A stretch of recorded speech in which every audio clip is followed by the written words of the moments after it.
પણ આગળ આપણી સાથે અમદાવાદથી એક દર્શક મિત્ર RV ચંદ્રા જોડાઈ ગયા છે. જી સર, આપનો સવાલ પૂછો. નમસ્તે મેડમ. જી, ફર્સ્ટ ઓફ ઓલ તો હું તમારી ચેનલ CNBC બહુ જ જોઉં છું.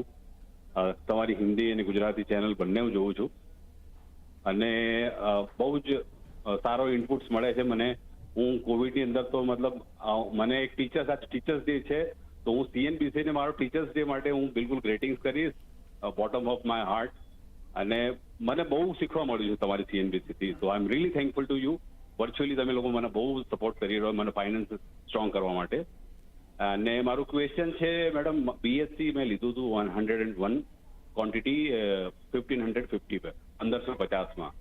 તો મને શું હોલ્ડ કરવું જોઈએ યા તો સેલ આઉટ કરવું જોઈએ? અને બીજું, બે ત્રણ દિવસ પહેલા મોદીજી એનું કીધું હતું સેમી કન્ડક્ટર માટે ફ્રીડમ. તો કોઈ સેમી કન્ડક્ટરના એક સ્ટોક તમારા એક્સપર્ટ સાથે હોય તો મને પ્લીઝ સજેસ્ટ કરજો તો હું લઈશ. Once again thank you very much for CNBC. Okay sir, તમારો પણ આભાર. એકચ્યુઅલી તમે છો તો અમે છીએ એવી રીતે છે.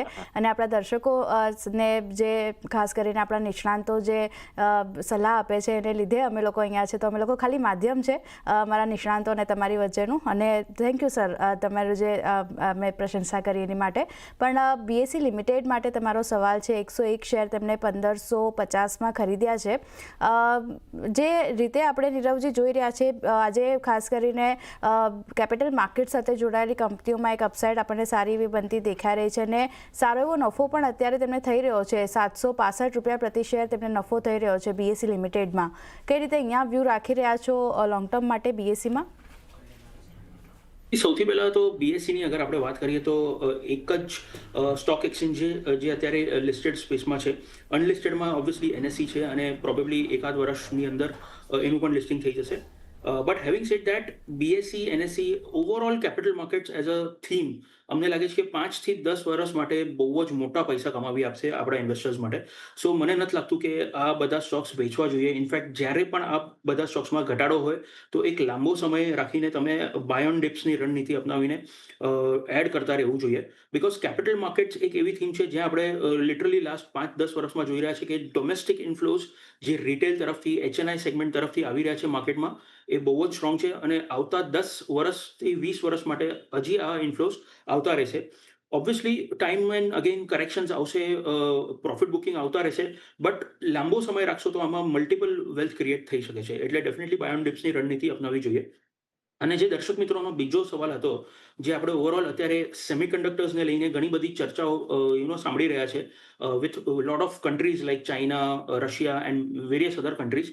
તો એક સ્ટોક છે બેઝિકલી આ પર્ટિક્યુલર ઇલેક્ટ્રોનિક મેન્યુફેક્ચરિંગ સર્વિસીસમાં જે મેં ઘણીવાર આ ચેનલ પર વાત કરી છે, કેન્સ ટેકનોલોજી, જે આ પર્ટિક્યુલર સ્પેસમાં બિલોંગ કરે છે ઇલેક્ટ્રોનિક મેન્યુફેક્ચરિંગ સર્વિસીસમાં. પ્લસ એની એક સિસ્ટર કન્સર્ન છે જે સેમિકન્ડક્ટર્સ મેન્યુફેક્ચર કરશે ઇન્ડિયામાં. પ્રોબેબલી એવા ન્યૂઝ છે કે 5th of ઓક્ટોબરમાં આ કંપની પહેલું સેમિકન્ડક્ટર લોન્ચ કરશે which is made in India. Already આ સ્ટોક રિસન્ટ પાસમાં ઘણું સારું મોમેન્ટમમાં રહ્યું છે અને અપસાઇડ જોયું છે. But having sad that, again આ પર્ટિક્યુલર થીમને 5 થી 10 વર્ષનો અગર તમે ટાઈમ ફ્રેમ આપો છો અને બાય ઓન ડિપ્સની રણનીતિ અપનાવશો તો મલ્ટિપલ વેલ્થ અહીંયા પણ ક્રિએટ થશે. So basically buy on hold ની રણનીતિ રહેશે કેન્સ ટેકનોલોજીમાં, અને BSEમાં પણ બાય ઓન ડિપ્સની રણનીતિ રહેશે.